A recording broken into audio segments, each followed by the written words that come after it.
Yo, yo, yo, live on location. Me and the blackest one, aka D Miles. We are still here in Orlando, keeping it cozy and safe at home. This one is so special, y'all. I know we say that all the time, but y'all don't know. This is my childhood. I used to wear my haircut like this, man. This is the legendary OG, all the way from South Dallas to UNLV to Charlotte to the Dream Team to the New York City Knicks. Man, this our OG big brother, Larry, Grandmama Johnson. We appreciate you for joining us, OG. This is huge. Thank you, fellas. Come on now. Hey, there we go. First off, man, it's an honor and a pleasure. Like, man, you one of the ones that we watched yay high. Yeah. I appreciate you, man. Thanks, fellas. First question we want to ask is, when you first got to the league, who's the first person to bust your ass? That rookie year, man, I was through into the frying pod, so I took a beating. You know, I was drafted by Charlotte, and I was, number one pick. So it was like, here you go, 35 minutes a game, whether you on or you off. So, I took some headbanging. The Detroit team, Detroit team. I remember playing Detroit for the first time. I left the game, fellas, bloody lip. Yeah, man. Yeah, that stuff. Yeah. I needed some ice after that game. First time I played Detroit Cats, man. Dennis Rodman. So Dallas, South Dallas. You came up in South Dallas, and how was South Dallas for you? How was that come up for you? Same as your hood, same as Q hood, just a hood fam. You know how we came up. I was a gym rat, just like you youngsters, so lived in the gym, and it was gunfire every night. People don't think Texas is like that, but it is. Yeah. Like, when did you know that the basketball was something that you can get, is helping you get away from this? Because I know for me, it was like, man, that was my pace of peace. And then when I realized I was good and gifted, it was like, man, I can go somewhere. I'm going to different states, hooping. Like, when did it turn around for you? You know what? It was, like I said, growing up in that type of environment, don't know my pops, never met pops. So it was always moms, being a knucklehead. I see y'all got your shirts on. Shout out. But, being a young knucklehead, man, I was into all sports. And I was a football player. When you from Texas, you I was about to say, you had to play football. You built like a linebacker or somebody out here. Man, if you from Texas, you gonna get when at 4 years old, you get a whole Dallas Cowboy that uniform at 4 years old, man. Oh, not another Cowboys fan, man. I'm not a fan, but you gonna get that. You gonna get that in Dallas. So okay. Yeah, I played all the sports, man, and it was my high school year, my freshman year, when I knew basketball was the way out for me. Hey, so at what point did you become were you always this man amongst boys figure? At what point did that, because when we seen you at UNLV, and ever since it was like this big huge man child. When did that physique and all of that take form, and how? Q, you know what it is, man? I think it's the football background. Because, I don't have the height, but I was always wide. So I had that low center of gravity. And being from Texas, one thing we produce power forwards. Right. Dennis Rodman, myself, Kurt Thomas, you know what I mean? LaMarcus Aldridge. We're going to produce some power forwards. Chris Bosh, because we like to get down low and bang. Let me ask you this. Speaking on your size and the whole man-child and the strength thing, what do you think when you see and you hear about the comparisons to you and Zion? Because the same type of, the height, not real tall, but he's wide and unbelievably strong, and you were extremely athletic and he's extremely athletic. What do you think of those comparisons to you and him? I see the comparison. I mean, with the body style, the body type, and we both down low banging. Definitely see the comparison. It's just that, Zion left-handed. And I just think, if I wish I could talk to Zion, if I give him a shout out, just that's 18, he needs 17, 18 footer, man. He's deadly now. Yeah. And the league has changed, man. Even when you guys was in the league, you guys was banging. They're not doing too much of that now. So Zion is a breath of fresh air for somebody like me to come in there and just bully ball. Yes. He's gonna take it over in about a year or two, but right now, he needs to get 17, 18 footer. A consistent one, huh? Yeah. Yeah, where you're just knocking down, you guys can't back up. Because if I was playing him now, I'm going to back up. I'm going to make him shoot it. Yeah, his field goal percentage is like out of this planet right now. He's running around like with Shaq type numbers on the field goal percentage wise. So it's like attacking that basket. Yeah. Straight dominance, bully ball. He never left the paint. He never leaves the paint. I wouldn't either. Until you gonna stop me, I feel him. Yeah. When you was coming up, who was that player that you was seeing early on that you was like, man, I want to be like that, or I'm patterning my game, or I'm watching him every time I see him play? It was Doc. It was Doc. Yeah. You know, I was a Doc fan. Again, being from Texas, you're a football guy. That's dope. Well, I just had to watch basketball. You really had to get into basketball. And I didn't miss a Doc game. And then once I got in like high school and college, you know, Mike became Mike. So Yeah. You know, I hate to admit that, but you know that happened. But like you went the JUCO route. You went from high school, you went to JUCO, and then I know a lot of cats that go to JUCO, when they finally get a chance to kind of get with a nice college to get on that stage. How was it for you when you chose UNLV? Was it like you had something to prove that, like, man, I'm one of the best in the country. Y'all don't even know me. Definitely. I took the big name coming out of high school. Now, out of high school, I played in both of the McDonald's games. And I got MVP in one and runner up in the other one. So they knew my name then. But, you know, they had this thing called SAT, and I wasn't ready for it. Me either. Me either. I wasn't ready for it. So they were like, yeah, bro, you got to go to junior college. Yeah. And, I knew I had something to prove. And I met Stacey Arp. I went to UNLV. I met Stacey Arp. Plastic Man. That's one of the realest players, one of the realest dudes I ever met in my life. The OG. Plastic Man. That's who I watch. Plastic Man. That's my guy. The OG. Lefty. Look, Q, I got it with that one. Yeah, that's my guy. Yeah. That was my roommate, man. That's the hardest nail, bro. Yeah, real, man. I love Plastic Man. But we met like on a junior Olympic team, you know, in the summertime. Yeah. Probably played on a couple of those teams. And that's when I first met Ice. First met State. I'm like, man, where you going to school? He's like, I'm in Vegas, I'm in junior college. You know, and shoot, that summer I saw them. I think they lost to Seton Hall in the Elite Eight. I said, man, if we go there, I win it. So I called it. They wasn't even recruiting me, fam. They didn't know. They thought I was gonna stay in Dallas. So you called them up? Yeah, I'm like, Ice, man, what's up? He's like, man, coach will take you. It's on. How was it for you when you to meet Tark and develop that relationship with him? Hey, man, it was coming from Dallas. Coming from Texas, small little town, It was a culture shock for me once I got to Vegas. I had to be a country boy. Everywhere I went, country boy. Yeah, all right. So I had to slow down. You know, you can get in trouble in Vegas. You know what I mean? Yeah, definitely can. I made sure to try to just stay out the rat race, man. Stay out of all the madness and just focus on basketball. And once I saw we had the team to win it, you just got to go for that. Let me ask you this: when you play, you say you played in 2 McDonald's games. Yeah. Did you play did you play in one of the games with the legendary? Excuse me, I'm just being biased here. I'm from Chicago. With the legendary Marcus Liberty. Yeah, Marcus played in that. Terrible, Q. He's terrible, Q. Oh no! Time out. My whole senior year, he was time out. I would allow the slander. No Marcus Liberty slander will be allowed. Come on, OG. What you talking about? Like, I gotta tell you the story, look, man. We got mixtapes of Liberty. He really finger rolling all that. Come on, OG. I gotta tell you the story, man. My whole senior year, he was the #1 player in the nation, right? And I'm like, I can't wait till I see this cat. I can't wait. And they had him at 6'8", 6'9", so I'm like, oh, you're a big dude. Right. And I went to the McDonald's game, and he was, like you said, Q, going between his legs. I say, what? What? Yo, I'm down here, sir. I get rebounds, and I bang down here. So it was a totally different game, man. Yeah. Totally different game, but he was skillful. Yes, he was. He a legend from the crib, man. Shout out Marcus Liberty, man. He was a legend at the. Marcus Liberty played at State with a house arrest anklet on his ankle, giving out 30 with the probation officer sitting at the end of the bench. I was watching all them games. I was like, what?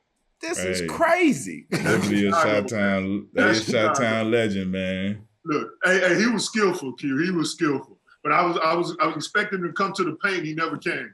I feel you. Hey, listen, I felt like that about a few dudes. I'm not gonna, slander nobody, but I felt that way when I was in high school. Once I finally made it to a few events, I was looking like, wait, you was in the Slam magazine? You was okay. I saw you. Okay. But our era, we used to headhunt. Whoever was on top of the list, you looking for them. Like you try to play them, run into them. It's a tournament. You can't wait to play them, meet them. Especially if you one of the ones, you like, man, I can't wait to get him. Hey, for real. Hey, that's what I was. Like I said, like you said, Q, I've been seeing Marcus the whole time. Like, can't wait to see this cat. Right. Can't wait to see this cat. That first time you got into the tournament, first game, this is like, the world is seeing this. Still with UNLV is just, but the world is really seeing everybody watching at this moment. That run y'all had through the tournament, a dominant run, probably never be another dominant run like that. How was that for you? How was that just run that y'all went through and then meeting Duke at the end and blowing their ass out? So how was that? Look, why you got so much disdain in your voice for Duke? Dang. Yeah, there was a little something in that. There was a little something in that. Hey, look, OG, he ain't even playing college. He can't have this type of disdain. Like, he ain't got no alliances here. You know what I'm saying? Like me and you, we our colleges played them. Hey, we got a reason. I ain't playing college, but me and Duke got history. Okay. I ain't mad at you, young fella. We got history. I got history with him too. I ain't mad at you. It was, again, man, it went so fast for me. It went, because I went junior college and I had to go to, again, the grades was killing me. So when I left junior college, I didn't graduate. So I had to go right to UNLV and go to summer school. Mm-hmm. So it was good for me that I had no time to do nothing but play ball, and it was just do. And next thing I know, I was in the championship with this dude, man. I'm telling you, it just went so fast. And Tim Gergerich. Tim Gergerich. Yeah, that's how I got it. Tim. Tell me you know it. Yeah. Coach Gergerich pulled me to the side like, bro, I need you to do this and that, and in 2 years, you'll be a millionaire. All right, coach. I'm going to do it. He's like, man, you just need to practice this and that and come to practice and stay out of the BS, and you'll be a millionaire in 2 years. You got it, coach. So I was a deer in headlights, man, when we played them cats, but I was prepared. I tell youngsters, I know we do camps, you cats do camps, so I tell youngsters all the time, you want to get rid of those jitterbugs, just it's preparation. Yeah. You prepared, and once you get in that gym, you done did what you had to do. You just gonna go ball. Yeah, you put the work in, it's gonna show. I was on autopilot. Yeah. Was it like when you got through that y'all, as a team at some point sit back and look at what y'all done? Like, yo, we just ran through this thing, and then y'all had like a squad. Greg Anthony and Hunter. Y'all had like a crew. You know what? When I got back to South Dallas. We mentioned South Dallas a lot. When you get back home, it takes you, basketball take us both, all three of us, man, all around the world. Man. But if you don't want to go back to the crib in high school, there's still that passion. Yeah. So when I got back to the crib, it was over. Yeah. It was over. I knew I won a championship. Swag on $1 million, walking through like the... It's just South Dallas, but LJ. Yeah. That's right. Back to the crib and see that love. It's different. After that much dominance and you the best player on the team, why not leave? Why not leave that summer and come back for another year? Man, Vegas was so fun, bro. You didn't want for anything. Yeah. I don't want to tell no secrets. Hey, look, man. I'm in Las Vegas, fella. Yeah. You didn't want for anything, man. Yeah. And I think I had a shot. I knew I was going to play in the league, and I wasn't trying to rush that. Yeah. And you wanted to feel that championship again? We wanted to do that again. Yeah. We wanted to do that, but I wasn't wanting for nothing. My mom wasn't wanting for anything. So I was like, get another year on this scholarship and stay here, bro. Yeah. So the second year. Year. All of us can't come out of high school, fam. You know what I'm saying? Let them know, L. Tell them again, LJ. Right. Why you didn't come out? Yeah. We can't just do, all of us ain't like that. You know what I'm saying? So the second year where y'all played, dominancy, and But now teams see y'all. Y'all not like kind of catching them really off guard. They really see y'all, and everybody's finna give y'all their best shot. Their best game is finna be against y'all. How was that year as a learning experience of every team playing y'all because y'all on top of the mountain? Well, the second year, we had that swagger. That second year, you know, shirt tail out, you know what I'm saying? Technical after technical, you two know. You two know. We had that swagger the second year. Everywhere we went, we knew that Cass was. The first year, man, we didn't see that love. You know, now you're like, man, we loved y'all UNLV, loved y'all UNLV. I didn't see the love the first year we won championship when you didn't see that. That's what I was about to say. Like, then did y'all know that y'all were becoming and like kind of setting trends the way that y'all were? Like, you know what I'm saying? Y'all kind of proceeded and led into the Fab Five doing what they doing. Y'all had the baggy shorts and y'all had Pac was wearing UNLV jersey like that. Talk about it. Thank you. Like so they were UNLV to their day because of that's y'all. what I'm saying. Like once he got the, you know, and the Brenda's got the baby, he had the Scully on. You know what I'm saying? So did y'all realize that y'all was impacting the culture the way y'all were? Like, you know, because y'all was like, y'all were representing the hood. Y'all was, like you said, getting texts. Y'all was banging on people, dunking on them, and wasn't afraid to, like, say something and let them know what you just did. Yeah. And that was real representative of, you know, where we come from, what we see every day. So that was, like, something that we could grab hold to and say, that could be us one day. Like, we looking at y'all like, man, boy, I'm about to, like, you know what I'm saying? Like, you seen how he got excited when you said Stacey Augmon, like, that was how we felt about those teams. Y'all, the Fab Five, like, y'all did that for us. Did y'all realize that y'all were doing that as it was happening? No. Crazy. You just focus on doing it. And I see it, and young fellas, believe me, man, thank you, too. I'm real talk, thank you, too, because it means a lot. I mean, I don't know how to express it, but, when these youngsters do y'all like that, you'll know what I'm saying. Right. They go, man, I was watching you. Like, damn, thanks, bro. Thanks, man. But you didn't realize that. You didn't realize that. You was just like if you look at that UNLV team both years, everybody is from the hood, man. Right. DC, you know, Brooklyn, New York. Everybody from around the way. LA. and then once we got on the court, talk was like, no. Do you. Do whatever you was doing, do that. So yeah, look, I tell people all the time, I couldn't have played at Duke. I couldn't have went to Duke and played ball, you know what I mean? I couldn't have been in that structure. I mean, I ain't down in the structure, but I strived in something that was more, you know, more to my element, more loose. Coach Tark was a ghetto dude. Coach Tark was a ghetto dude like we, man. Y'all to love Coach. Coach Tark cuss you out. You cuss him back out, you go out there and do your job, we good. Straight up. Yeah, but UNLV, I got a UNLV hat right now because of y'all. UNLV, you gotta have a sweatshirt or a hat. Like, you gotta rock that because y'all, like, the culture is. It was a symbol. Like, it was a like sign of the time. Like, I work with GA on NBA TV and everything, and I be messing with him all the time. Like, yo, man, like, them boys, y'all was some bad boys back then. Like, y'all had the hood going crazy. Man. Like you said, you mentioned Pac and Snoop. They was on the front row of Long Beach. We playing Long Beach or Scrone Beach, whichever one y'all want to call it. Mm-hmm. We playing Scrone Beach, and they like, that's so-and-so, that's so-and-so. Now, Suge was with them, and Suge played football at UNLV. I don't know if you cats knew that. Yeah, I did. Yeah, he was about 2 years ahead of me, but he was playing football at UNLV, so he got him at the game. They sitting on the front row, but they wasn't Snoop and Pac at the time. Not so all the way yet, yeah. Whatever, you know what I mean? Yeah. You come out with Dear Mama, and Snoop comes out like, yo, I remember cats on the front row of our game, man. Right, that's crazy. That's a crazy story. The gold tee, like, you reminded me of somebody from my hood, like my uncle or somebody. You had the gold tee.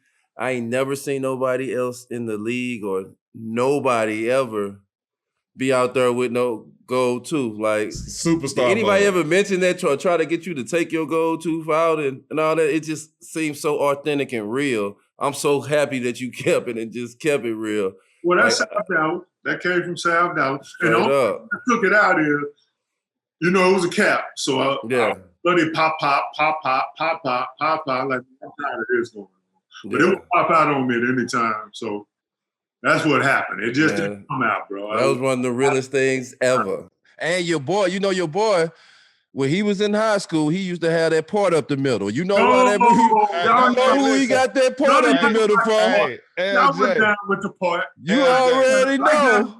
Right-handed guy. Right up the middle, you know. Hey, LJ, it's Googleable. You can check it right now. I was in the league, right? I'm talking about many years in the NBA. No, I didn't see that. I didn't see that. Our rookie year, he had the part up the middle. OG. The part up the middle. He been doing it since high school. He been doing it because you already know. Lies told. I've been rocking it. And I'm talking about real talk. You can check it out. You can check it out to this day. I had that demo. The LJ Grandmama. The LJ part up the middle, man. On everything. That's crazy, fam. To get drafted number one, like you done accomplished all this in college and now it's time to go. And, you know, now you finna really play with the men. Like, to get drafted number one, like, how was that? Like, the draft and dream come true from South Dallas, you know, where we ain't have a chance to do nothing and you the number one pick in the world. And for your family to see how proud your family is for you and all that, just that experience. I know how it was for me, but how was it for you? It was a blur. Was you guys, were your draft in New York? No, we got drafted in Minnesota. Oh, okay. No, we was in New York, man. Ooh. We was in New York. And you Big Apple. Yeah, man. And I was shit. And then once you drafted, once I got drafted, it was like interview after interview. So I was just running around, but I couldn't wait. We went out that night. We did what we needed to do. We did what we needed to do. So that's that night, man. We got together. And I was a square. People don't know this. Now, people don't know this, young fellas, but I was a square all through college. Because of Coach Gerd and Todd, I was just a square. No this and that other than women, other than chasing females. Chasing females. Everything else, it was just basketball. So once we got drafted, man, me, Stacy, Billy Owens, I think it was Kenny Anderson, Dikembe. It was like 8, 9 of us went to a little spot. And Jay-Z, all them cats was in the spots, but of course we just got drafted, so we was the big shit. Right. We were the big shit. It was a blur. It was just a blur. It said when you came out, you wanted to sign with Nike. Like, you seemed like you was a Nike player, and I don't understand why you went with Nike, but I'm so glad that you was with Converse because y'all made history with everything that you did. So how was it not going with Nike, probably how you wanted to, but creating history with Converse? I think he retired. You guys ever heard of Sonny Vancaro? Yeah, Sonny. Yeah. He was in the era of us. He was trying. He was in that Adidas and Nike war. Okay. I didn't know that. You know, UNLV was a Nike team. Yeah. And Sonny was our rep.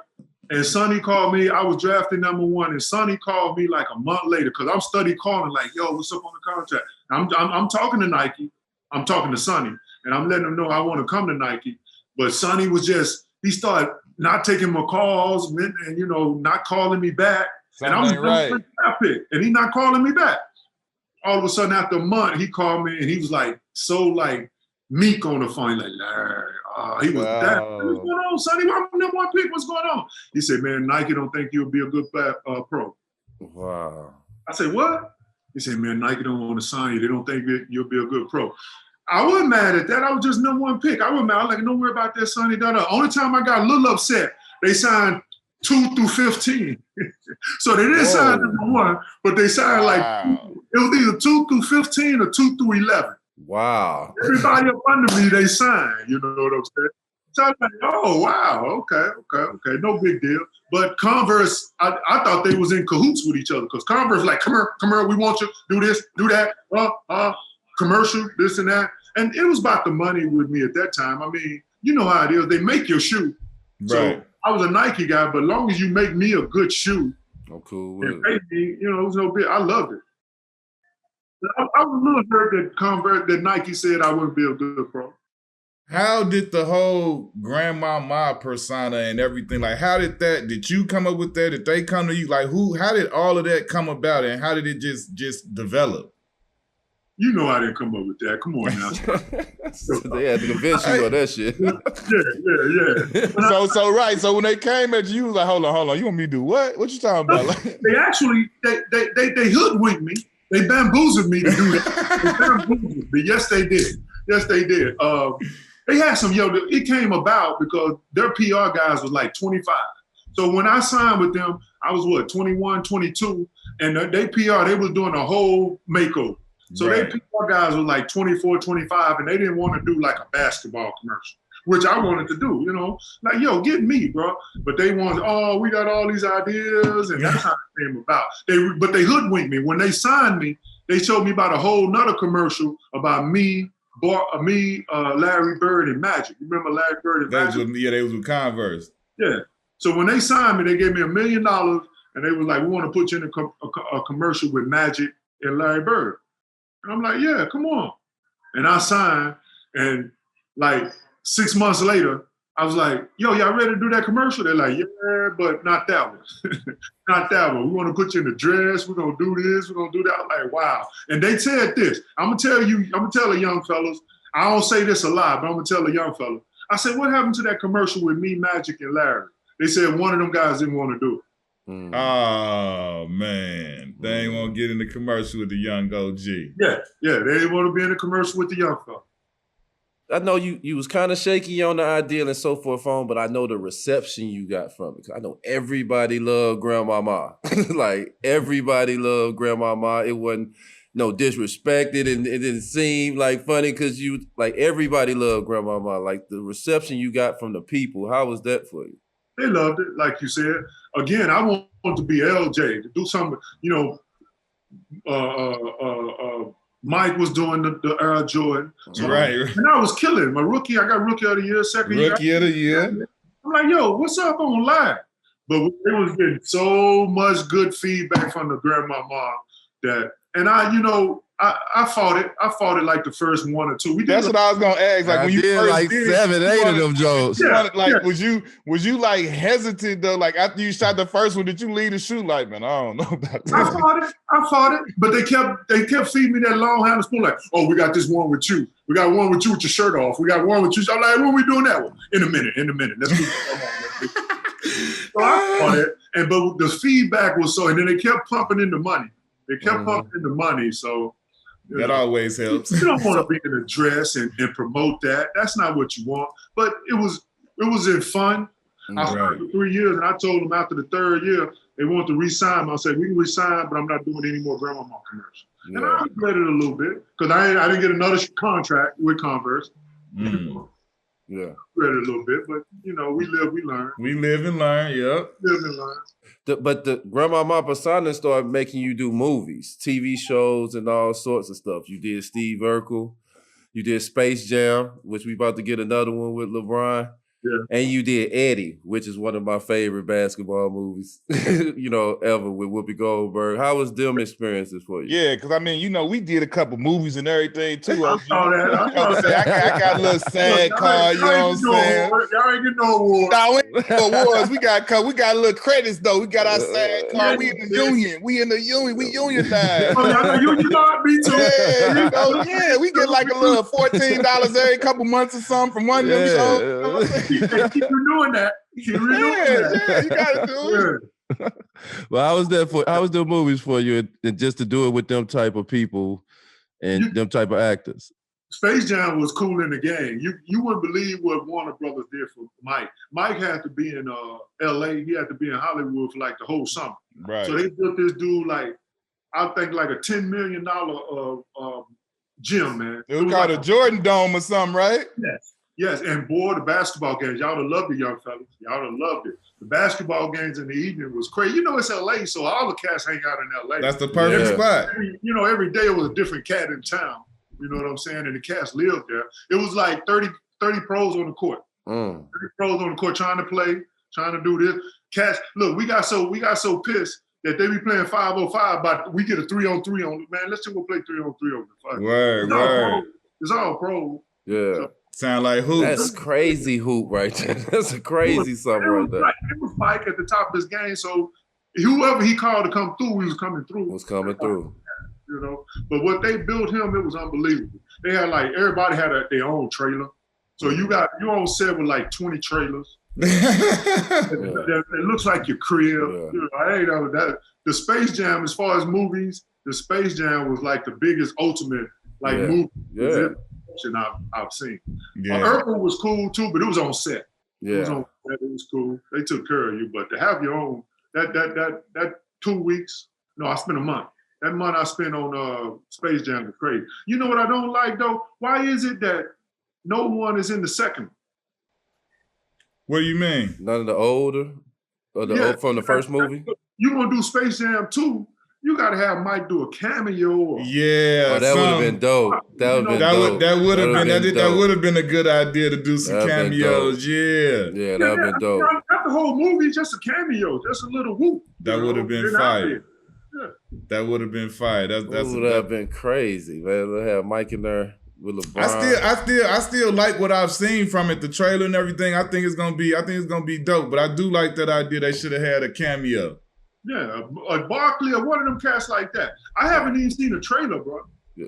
Oh, the trailer looked cool, man. I saw the trailer the other day. It looked my kids excited. It looked dope. It looks exciting. New technology. It looked crazy.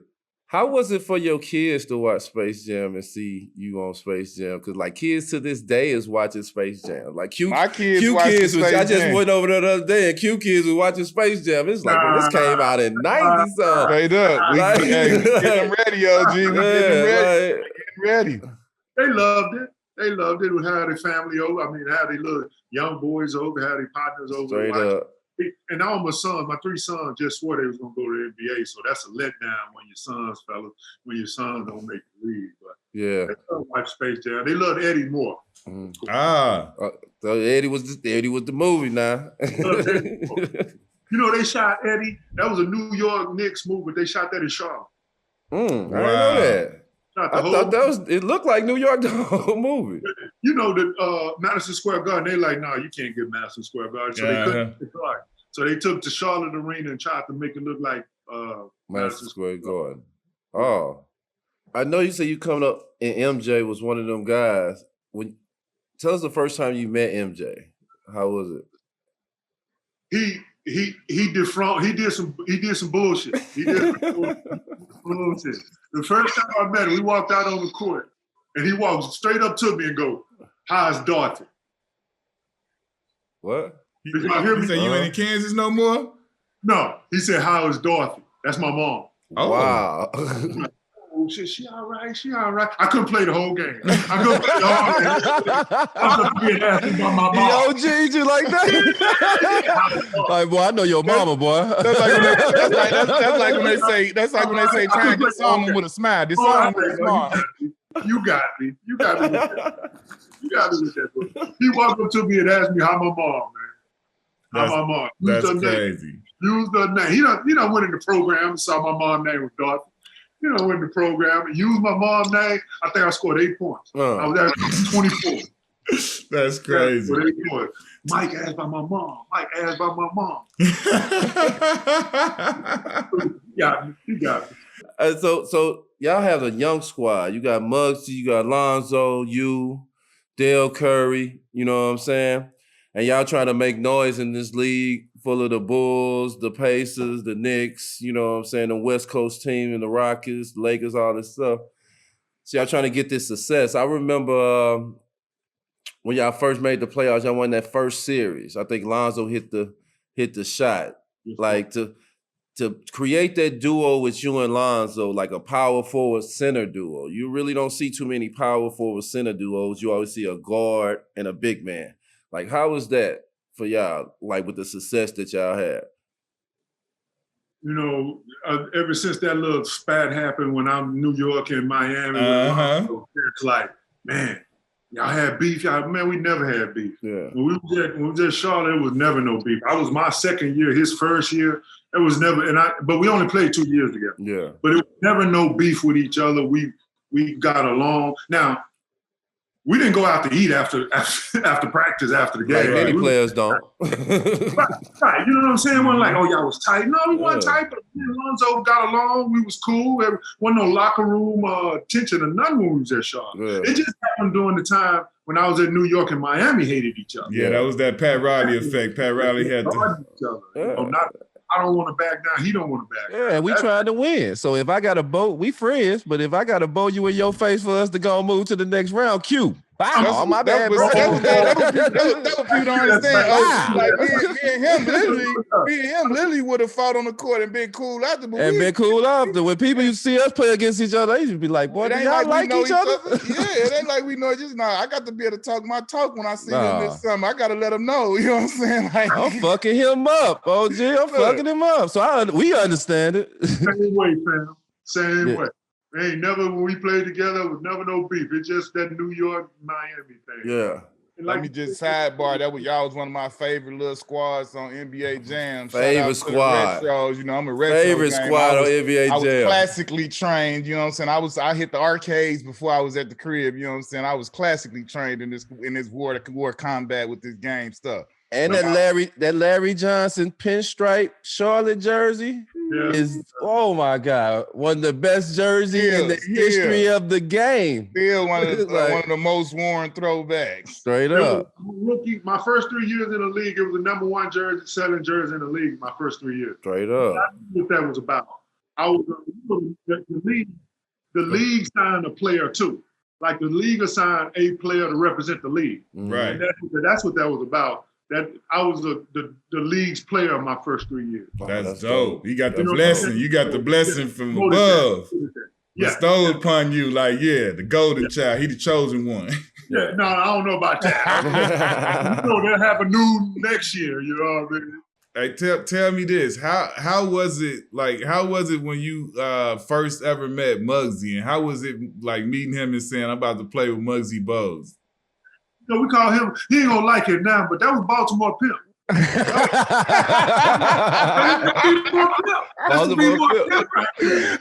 heard a lot of nicknames for Muggs. I ain't never heard that one. Yeah, you remember when you used to call you B-Boy Pimp? He don't like that now. But I love, come on, man. They don't get no smoother. They don't get no smoother to this day. We headed to the Bahamas play golf. You know, we golfers. So we headed to the Bahamas play golf next month. Me, Muggs, and about 3 more other guys. That's what's up. He gonna look. He gonna look at me. It was like the middle of the season, my rookie year, and I'm in the running. Me, Dikembe, and Billy. They don't know who gonna be rookie of the year. He gonna come to my room during the middle of the season. Young fella, you want to be rookie of the year? Yeah, I want to be rookie of the year. Don't come to my room talking about do I want to be rookie of the year? Want to be rookie? Yeah, I want to be rookie of the year. I don't know, but I got about 8 more passes from then on. From then on, I got about 8 more looks. He took care of you after that. I got rookie of the year because Muggs. Made so that happened for you. Yeah, go come to my room. Quick, you want to be rookie? Yeah, mother, I don't want to be rookie of the year. I got about 8 more dimes, baby. How was it for you to sign a 12-year, $84 million bag? Coming from, like you said, South Dallas with the gold too. How was that? Could you ever have even imagined, like you said, this little orange basketball take us all around the world? Could you have ever thought that you would have seen the type of money you seen just from hooping? Made history when you got that too. Ain't nobody got another one bigger than that one at the time. No, I walked around. I was hanging. When I walked around after that, fam. It was all. But, you know. I love that. He said I was hanging. I did better. But, yeah, I was hanging, man. It was hanging. Hold on. I feel it a necessity to follow that up with my question. Like, when you got the bag, I ain't talking about taking care of mom or none of the, we all take care. I'm talking about I want to hear something stuntastic that you did, like a big baller purchase. What you get for LJ? When you were walking around like, you know what? I didn't, hey man, I'm from South Dallas. I didn't work this hard. I deserve to treat myself to something one time. Let me talk in third person. LJ deserved this. Yeah, you might even spoke in the third person on why making this purchase. This is the type of third person type purchase right here. What did you do? In the third person, lived it the third person. Bro. After that bag, and it was the big deal after. The thing about it is, Michael Jordan and them cats was like this. They was all, every time I saw Mike, they was like, yeah. Like, thank you. And then they came back with their bag. I'm like, oh, right. What I see what you're talking about. I did it all, Q. I bought everything, man. I wasn't supposed to, you know what I'm saying? Bless my heart. Q, bless my heart. Bless his heart. Like our grandparents would say, bless his heart. $5, young fellas, I did it. I did that. So you bought it all. I did. Hey, tell me this, like in hindsight and now seeing the success of this brand and everything that it's done and it's accomplished and it's still here today, how does it feel to have been the first ever cover athlete for Slam magazine? I didn't even realize that. That's like crazy because like, you know, Slam is like, that's like one of the hood, like that's gospels. part of your journey up right now. You know what I'm saying? That's one of yeah. I heard the Slam magazine cover all the time, fam. But again, like you said, it was the first one, so they wasn't as large. But that right. That's what I'm saying. In retro, like, and looking at it now, like now we grow up, like that's a lifetime achievement for a lot of us. Like, man, we gotta get to on Slam. Like you kicked it off. You the it's first one. Crazy, young fellas. It's crazy because I've done so much afterward. They're like, yo, Slam. I'm like, yeah, let's do it. Let's do it. Every time they ask to do something, I'm like, I'm with it. Mm-hmm. Because of that magazine. But again, it was the first one. So you like, again, I'm walking around like I'm LJ. What y'all want to do? You know? I feel like they owe you like a issue right now to like, you know, owe you an issue. Some stamp. Like I feel like Slam, if y'all listening, you know, I feel like something needs to happen. This man is the man in them. He's the first issue. I love y'all, man. That's why I love y'all. I got to go to Dream Team 2. Oh, yeah. I got to go to Dream Team 2. We can't go here without going there. Yeah, I got to hear your opinion on some things. We didn't have some fans. We had some of the guys on here. Now, my favorite question is, could y'all have beat Dream Team 1? Now, see, he said it. You see how they said they on the DC. I can't even fully get the question out, but y'all shut it down. This is how y'all feel, OG? Like, fucking yes. Hey, who said we would? DC? DC was the first one. He said, damn right. He said not only would we, he said, well, please. He said we had the eighth one to talk about big fella Shaq. He said, listen, we weren't about to be played with. He talked bad about it. Yeah, I know he should. He should. That's Detroit. That was my nemesis. No. Like, you know, we get that quick. Like, we're going to say, no, Dream Team 1 would have beat us. No, motherfucker, play the game. They wasn't going to beat us. Play the game. Let's play the game. Yeah. Who going to not play that game? Man, that would have been a beautiful game right there. That Dream Team 2, you wouldn't believe it, bro. You wouldn't believe it. It was look, I stayed drunk. Don't tell nobody. I stayed drunk. Hey, listen, it's a celebration. You know what it was? It did. Have y'all played one of them Olympic games? Y'all played in yes. You know, afterwards they pick random guys to do the drug test.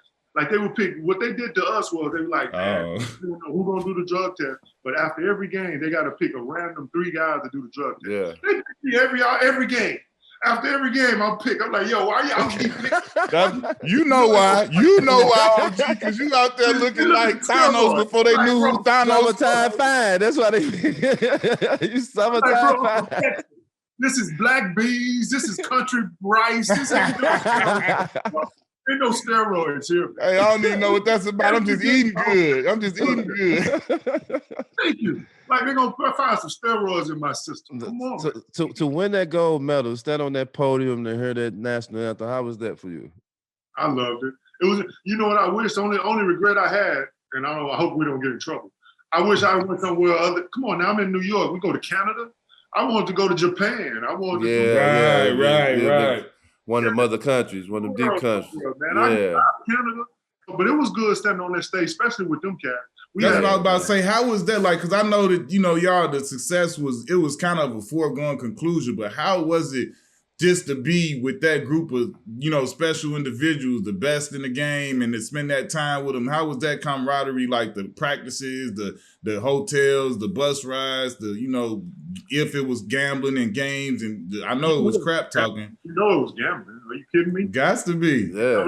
whole bunch of other stuff too. We ain't gonna get into it. And we know that's what make, being part of teams and being those memories, like, how was that for you? Like, feeling like, you one of the best in the world and y'all out here doing this.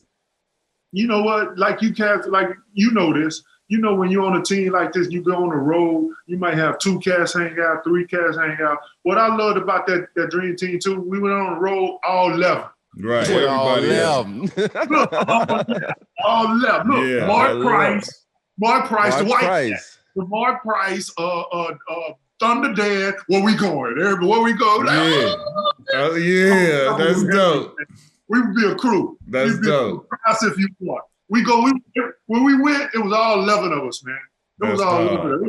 That was one of the best times was being in that playing in Dream Team too. Tell me about the initial call. Like, did you know you finna be on Dream Team, or you didn't know, but just being announced that you finna be these top 11 guys that the world didn't grab to represent us, like the initial call that you got. Especially after seeing the impact that the Dream Team Yeah, because you've been had. in the league for a minute. You know the league, and they can pick a lot of players. You saw how big, like you say, how big Dream Team 1 was. Like, how was that?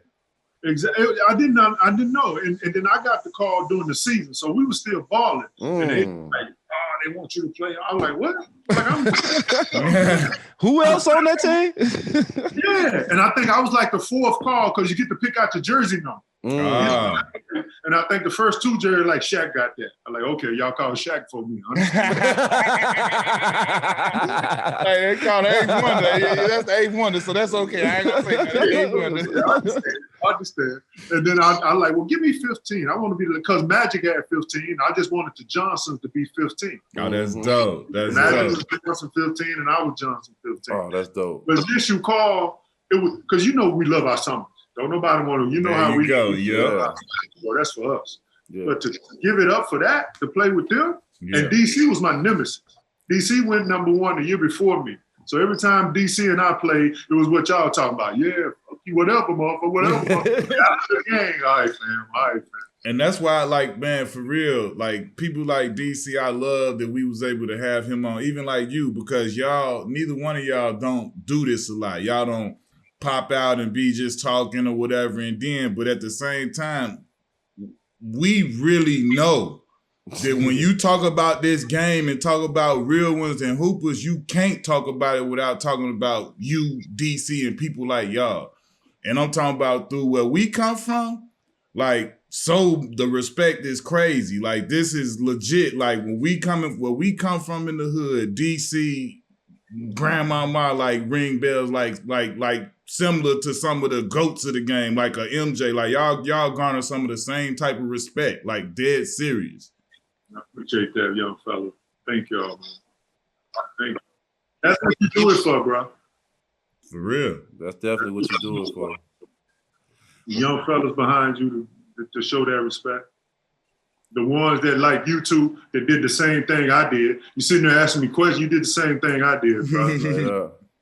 I mean, I just feel it necessary for us to make sure these young fellas know, man. When I worked in Detroit 4 years ago, man, and I love them to death, Stanley Johnson and some of the other young boys, but these people didn't know who Eddie Jones was, bro. Like, we having a conversation on, like, in the locker room and stuff, and I'm saying something, but they like, who? I'm like, what?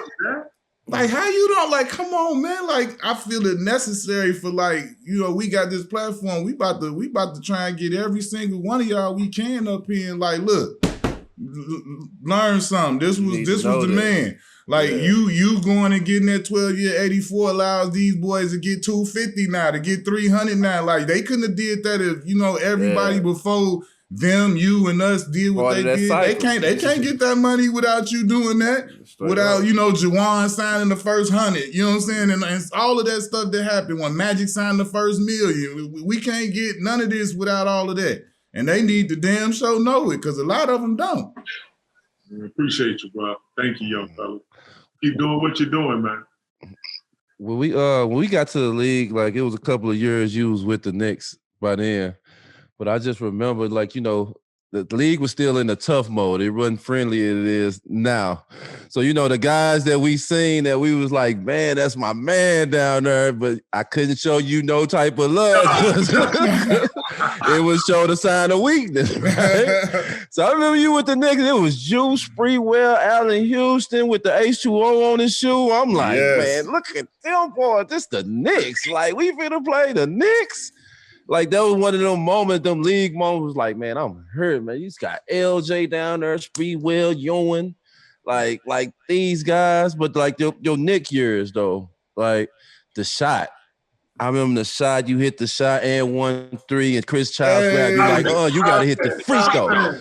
You got to hit the free throw. Yeah. Like the buckets you used to get, like what you meant to them Knicks teams and, like, all that stuff. Just explain this. Your Knick time, like it was different. It was a different LJ. It wasn't the LJ we were seeing in Charlotte, but it was a more mature experience and knew what to do, like a big shot taker. You know what I'm saying? Like, I look for them, like they got you the ball at the end of the games, and a lot of people don't realize that. Talk about it, young fella.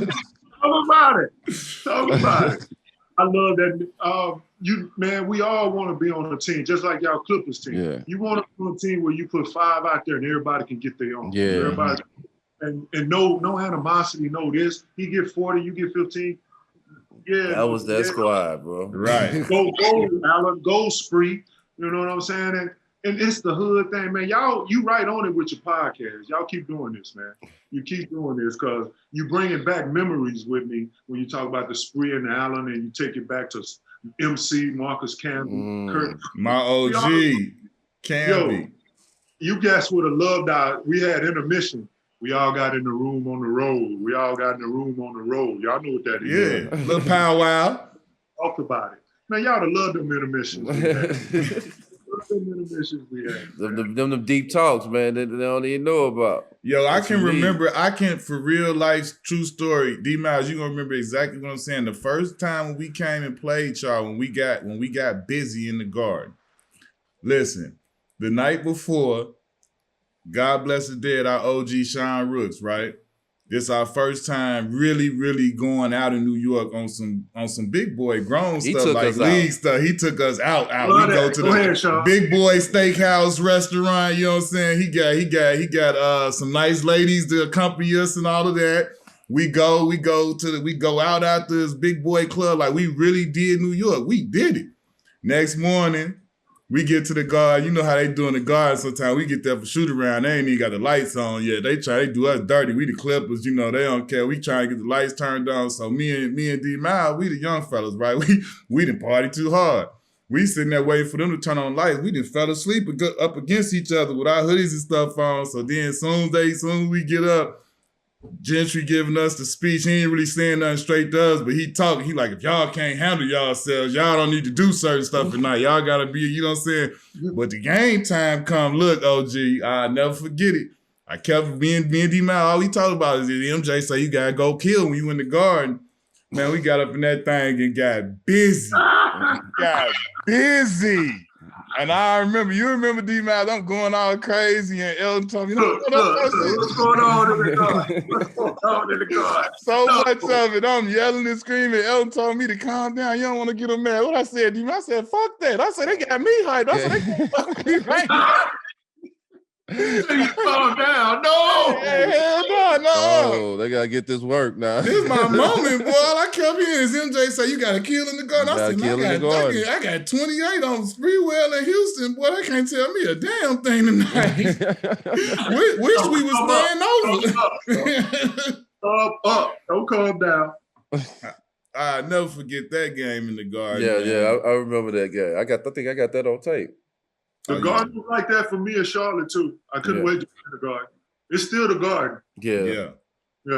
I couldn't wait to play in the garden. Man. I think you somebody perfect to speak about how you know what I'm saying, the Knicks fans, because like, you know, everybody talk about the Knicks fans and they scared to go there and everything, but like, you a prime example of like your superstar years were in Charlotte, but like you are just as endeared in New York, if not more, than were in Charlotte because of they love the blue collar. They love the dude who's gonna bring his lunch pail, and they know they know the heart and soul type of guys, and they respect that guy that you, even though you didn't score, like you didn't average 30 or whatever, they know the impact, and they know you were one of the heart and soul guys in them team. And they say that once a Nick, always a Nick, but like, they really jab with you. I done been there. OG. I done came and showed up to the couple of different events and appearances, and I'm looking like you seen every time I come around, I'm just like, yo, I'm up in here, Earl Mount Road, Pearl over there. Like, I'm like Clyde, I'm like LJ, OG. I just Spree was there. I'm just like, yo, this is crazy. Like Bernard King, you know what I'm saying? Willis Reed was at the one joint. I was like, every time I get to be around, you see me, I'm the youngest in the room, John Wallace be there. I just be like, all right, like, yo, this is crazy. Like, but it's like, how do you feel like as far as like when they talk about how players scared to come there? Can you just tell them how good it can be if you come to New York and like just do your thing and show? Like my thing, when I say do your thing, just leave it all out there. I ain't saying how much you gonna average, what you gonna produce. I'm just saying if you just leave it all out there and they can see that, they will love you. Right or wrong? Right. It was I was, like you said, being in Charlotte, then the 5 years when I came, I went straight home. We lived in White Plains. When I played with Nick, everybody lived in the city. You youngsters always living in the city. No, I was in White Plains too, OG. Okay. I lived in Purchase, and then I lived in downtown White Plains. Smart. I lived in White Plains. I played in New York, and I played in the Garden. I went home. I didn't go out in the Garden. I didn't do. My man Chris Childs. I came the same time Chris Childs. He started going out in the city. He went out one time, went out the wrong door. My man right there talking about, you know what it is. Give it all up. Give it all up.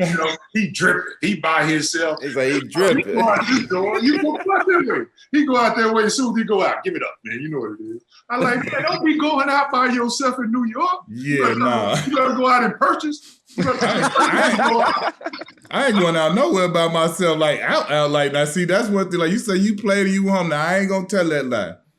Hey, boy, I was all in the city. I'm gonna tell you the truth. Okay. I'm gonna tell you the absolute truth. Like when I first got there, right, my brother got killed maybe like 2 months into the season, so that had me in a whirlwind. And like when I say I was in a whirlwind, that meant I was out. That meant I was out. I was coping like that. I was out, like really out. I ain't never getting no shit because I was with the right people and stayed away from the wrong situations. But I enjoyed New York them first couple years, boy. Real talk, boy. Man, I was scared of it. I stayed. I wasn't doing it. But now that I'm back in this role I'm in, man, the love is crazy. Yeah, like you said, the love is. They do real basketball fans. They'll let you know how crazy it can get. But the basketball fans, man, absolutely, basketball fans first. Knuckleheads is based off our celebration. One of the celebrations we had Cynthia Cooper, she used to raise the roof. One of my favorite celebrations. Don't throw it up. Don't throw it up. When you hit that down, you go down like that. Oh my God, man. Because like a lot of people didn't celebrate, or they didn't celebrate because that was a form of showboating. A lot of people on other teams take that as offensive. Sometimes, that's my groove to get me hyped. But the LJ celebration, that's one of the old celebrations that I remember that people used to always do. And I used to do myself when I used to hoop, and I come down and get in my swag. Like, to see the generation do that and see other people do that and see generations now. You see these kids now, they hit a three, they throwing up everything in the neighborhood. Like to see that's where it comes from. That's where ours come from, to seeing the generations before us do stuff and it keep on transcending. To see the kids now doing stuff and celebrating, because you one of the few guys that was doing it, and wasn't a lot of people doing it. How is that? I know you guys know Rick Bronson. Yeah. Rick Bronson's with, and Rick younger than Rick, right, maybe you cat right with y'all. Yeah. Was on our bench, was on the Knicks bench, and I would hit a three, and Rick would do that to me. Rick would do that to me, and then we was in the locker room. I was like, Rick, what is it? He said, that's the big L. So I would hit it and throw it back. Yeah, back at you. Back at you, yeah. Rick get credit for that. Okay, so That's Rick what's is up. the originator. Okay, that's what's That's up. what's up. That's the original right there. Throwing it up in him. That's what's up. So tell me this. Speaking about that, like the legendary play, tell me about that 4-point play. That's one of the biggest plays in a legendary play in Knicks history, and you know it's a beloved play by all the fans. Like, take me through that in your mind. And my main man, shout out to Ben Lyons. He wants to know, what did Chris Childs say to you when he grabbed you after you made it? Yeah. Well, first thing, Chris, calm the fuck down, bro. You got a free throw. Calm the fuck down. There you have it, being live and exclusive. Straight point guard. Straight point guard. What you doing? What the fuck you doing? Calm the fuck down. Being a general. And you know, the play was for, I was like the third option. The first option was Allen. The second option was Sprewell. And I was sending them 2 picks. Now, I was the center at the time. We went small ball. We went small ball because we needed, you know, Jeff wanted to put all 3-point shooters on the court. So we went small ball, and I set them 2 picks, and they were bullshit picks, fellas. I barely hit the dudes because I wanted to rock. Ain't that somehow we always try and get out of there? You try and get out of there. Terms, you know, I ain't gonna set the pick, so he ain't open. Straight to the ball. Straight to the ball. If you watch it, you go, man, that's a bullshit fix. And pop straight to the right ball, man. Straight up. But I really wanted, my confidence was up. Thibodeau was our assistant coach that year, and Thibodeau was my shooting coach. Thibodeau got his start. Tom Thibodeau tell everybody he got his start in the NBA with Coach Tarkanian. Coach Tarkanian and Coach San Antonio for like 3 months, and Thibodeau was his assistant. So Thibodeau and Coach Tark was real close. So when Thibodeau, I didn't know that. Yeah, when Thibodeau came to the Knicks, he just, I'm your shooting coach. Come on. Tim and I had a great week, great 2 weeks. I knew I was gonna hit that shot, man. You know when you rolling and you know you let it go, you want it. Yeah, that's how I felt, bro. That's how I felt. I know I was gonna hit it. Like, tell me how that building felt, man. Like, to see that crowd, to see the garden go absolutely, like the lid, the roof almost came. How did it feel to be in there with that? Because I've been in the garden. I can never say I've been in there when it's been a feel-good moment like that. I've been for some cool ones, but not something like that. I know that place had to be straight electric. I'm still living on it. Right. I'm still eating on it, fam. I'm still eating on it. That's why I say I love New York, because it is a sports town, sports city, and they let you live when it's like that, man. They still show you that respect. But it was crazy. I had my 3 sons there at the time, so my 3 sons experienced it with me. Yeah, that's amazing. They experienced the whole experience with me, man. They was there. We kicked. You know how it is. We went out. I went out that night. Jimmy's in the Bronx. Y'all don't know nothing about. Oh yes, I do know about Jimmy's in the Bronx. About Jimmy's in the Bronx. I was the host of Jimmy's in the Bronx that night. You know what I'm saying? I love it. It was crazy. And to this day, when I see it, you know, it brings that back. That's crazy. That's a message to all these young boys and these free agents out there. Like, this man, he wasn't even the main man. He was a staple, a hard worker, and he say he's still living off and still eating off that one shot, man. Listen, y'all better. Hey, them Knicks look good this year. They better think about them New York cities. They coming this year, man. Them boys looking like they ready. Them young boys playing hard over there for Tibbs, man. Shout out to Tibbs. Tibbs got that thing going in the right direction for sure. Him, Leon. Shout out Worldwide, Uncle West. Straight up. Yeah, they bring it back. They doing a good job. I'm a Tibbs fan, so I ain't got nothing bad to say about them right now. Like you said, as long as they playing hard, they gonna be loved. Yeah. Straight up.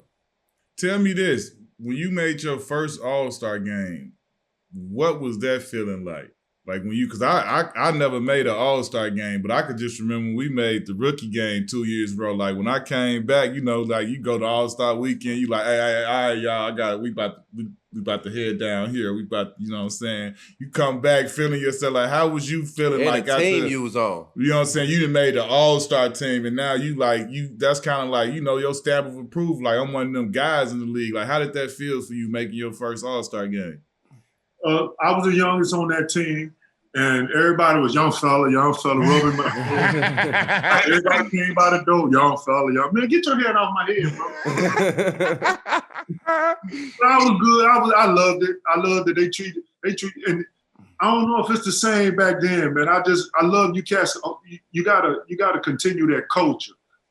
when I made the All-Star team, them youngsters, I mean, the OG was all about me. They were just worried about me, making sure I was good. Mike. Make sure you enjoyed it. This. They were like, I was like, damn, this is what it's about? Yeah, man, it was love. It was just dead love. They treated me like a rookie, though. Right. But it was dead love. You know when they love, when, come over here, young fella, come over here, young. But Mike had me come everywhere. Come on, you with me, you with me. All right, mama. Yeah, that's love. That's dope. It was dead love. Let me ask you this about the legendary dunk contest that I felt like you absolutely damn won. And I just like, how did you feel? Like, first, I know that was dope. That was a huge deal to be in. Like, how was that whole experience for you, the dunk contest? I choked. I should have won that, man. And I love Said. Said was my guy. Said was my guy, but I choked. We got to be honest and know he could see. I should have won that thing. I should have won that, but I choked, man. You know what they did? Me and Stacey Ogman, Ice, we did not. They wanted us to get on the bus, and we didn't get on the bus. We drove over. So when we drove over, we got to the locker room. They said, "You first, you second." You know, y'all been a dunk contest. You get to pull out the hat or something. Who goes second?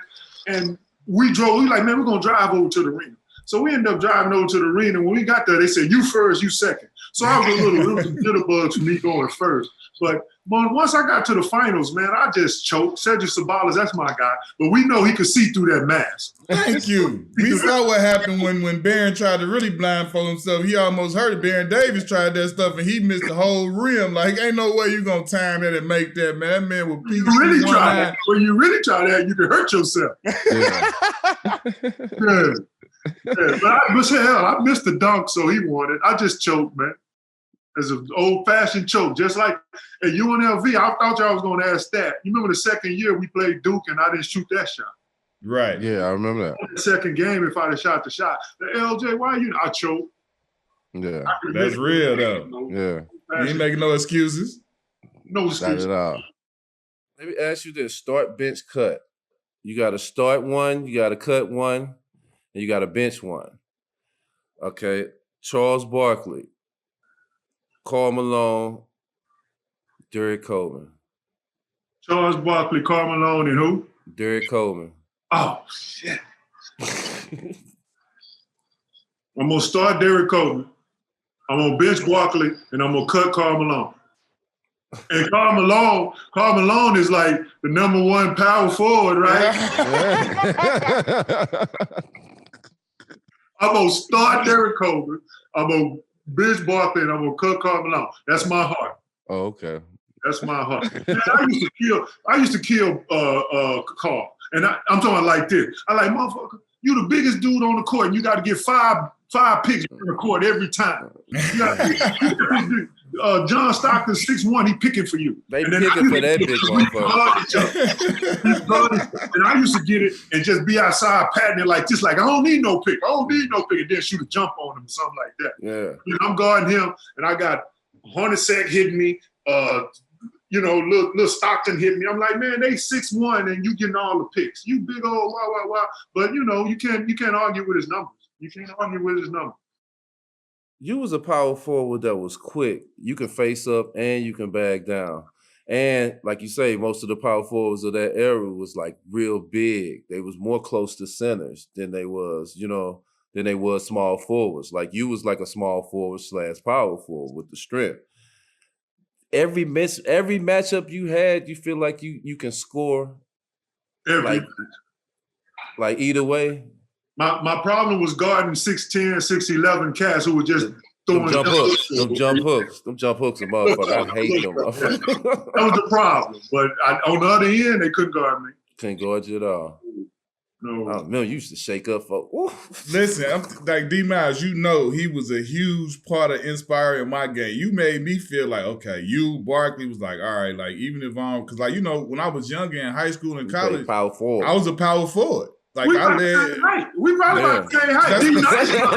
Be nice long as hell, but we so that's what I'm saying. Like y'all definitely made me feel like, all right, it's cool. Like I ain't gotta be 6'8" to be able to, play in the league. Like I'm cool. And it gave me a belief that I could go in and still rebound. Like I averaged double figures of rebounding in college. Like I was cool. So I'm like, all right. when I'm watching y'all, I'm like, all right, cool. Like, did you offensively, right? For me, it was a struggle sometimes against the wiry 6'10" type guys. Like for me, my worst matchup, I always say it was Tayshaun Prince and Andre Karolinko. If I had a good game against one of them motherfuckers, I felt good. You know what I'm saying? Cause like they was for real. It wasn't they weren't stronger than me. I could he was easy work. Okay. But you know, like but you know, like they weren't like physically, they couldn't do nothing with me. I could bomb, but they had that length where they could just wait. They could just wait. When you get through, I'm gonna beat this little shit up. Like, and I hated that. So was that the same? Did you run into those problems? Like, cause like anybody your size or around your size, it's a mismatch. I already know that. But like when you get against that 6'10" wiry dude, was that a problem? Same thing, bro. To this day, I had scored 2 points on Ben Wallace. Hey, I'm telling you. And I'm hitting him with the shoulders, hitting him. He just going back, going with it. But when he got here you go. Yeah. Marcus Camby. I was so happy when Marcus Camby came to the Knicks. I mean, you know how skinny Marcus was. I'm telling you. I'm knocking it back 2 feet, 3 feet, and then you go like this. He barely, give me that. Yep, waiting on you. Same way. It was the same way. Out of all the years you played, all the teammates you done had, if you had to pick 4 to get in the foxhole with, and they don't matter, they don't got to be on the same team, they don't got to be the same year, just all the years you done played, if you had to pick 4 of them teammates to get in the foxhole with, who would be them 4 other teammates? Crazy. State Ice, of course. Ice, Oakley. OG. Check this out. I'm finna mess y'all head up with this one. Ice, Oakley,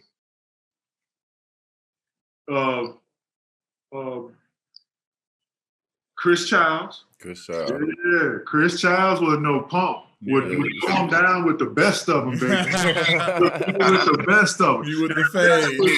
Yeah, and the cat that was hard nosed, man, Charlie Ward. Yeah. Have y'all met Charlie Ward yet, man? Yeah, man. I mean, being in the locker room with that guy, man, you just want to go all out. Straight you just want to go all out. Charlie Ward, Chris Childs. Some of you guards are some of the hardest cats to play in the league. You always got to be hard. Yeah. Always about Charlie Ward and Chris Childs was 2 of the hardest cats I knew. Because they hanging out with us big fellas, you know? Is that what it is? Yeah. Because Charlie Ward, Chris Childs didn't take nothing. Outside of Zion, like, who are some of the players that you see today that remind you of some of the players of the older days? Well, we got to get physical. And there's not a lot of that going on, you know?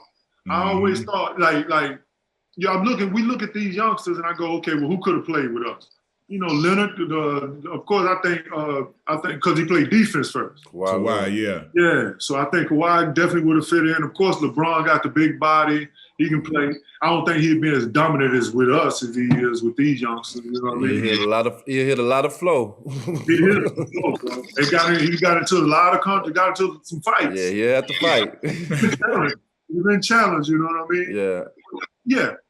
You don't see a lot of physical play down low. I think even the center play is not there anymore. You got Joel B. Embiid just dominating everybody because he's willing to go down and do it. You know what I'm saying? So, I'm liking how Embiid playing right now. One of my favorite guys, I hate his injuries, is kind of getting on him, was Boogie Cousins. I just liked his mean attitude and just how he was just playing. He was real aggressive. I used to love Boogie Cousins. I still love him to this day. Injuries is on him, but he reminded me of one of them old school guys. I thought he was going to bring the center game back. I love Boogie. Like you said, we just got to stay healthy. Yeah. All right, man. That's a wrap, man. This thing been legendary, man. We appreciate you, OG, man. You don't even know how much you mean to us, man. We appreciate you for pulling up and letting us do this. Young fellas, mad respect, man. And continued success, man. Y'all keep doing what you're doing, man. I'm watching. Yes, sir. Stop it. Stop it. Yeah.